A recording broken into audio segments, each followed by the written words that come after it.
Ayan, may bago na naman tayong application na nakita na paniguradong magugustuhan nyo. At ito nga, si Curious Cat Paid Surveys. So, hanapin nyo lang po to sa Play Store.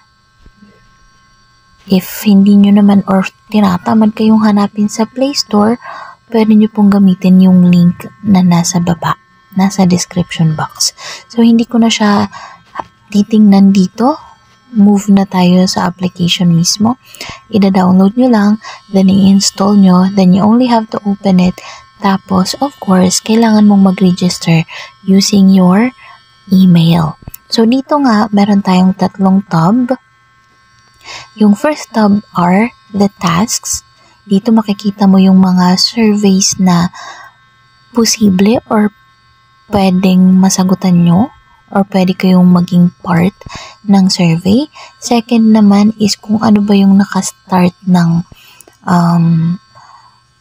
ang tawag dito, survey.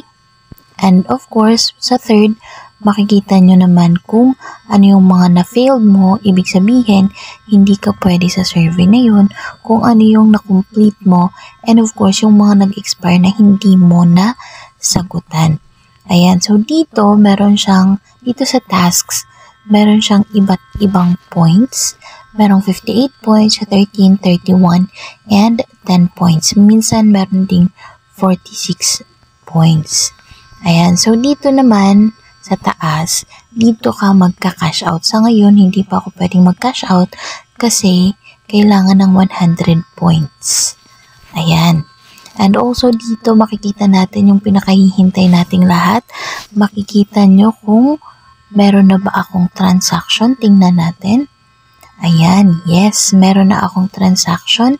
78.18 pesos sa PayPal po, which has 100, which is equivalent to 105 points. Tingnan natin sa PayPal ko kung meron nga.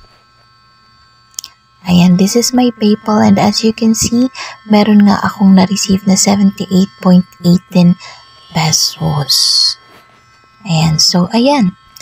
Yun lang. Pwede nyo nang simulan ang pagsasagot sa mga survey na to para pati kayo rin ay magkaroon na ng income.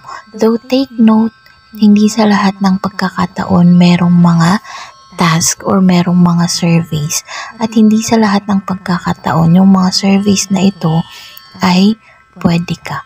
So, hintay-hintay lang tayo sa kung ano yung pwede sa atin. Bye!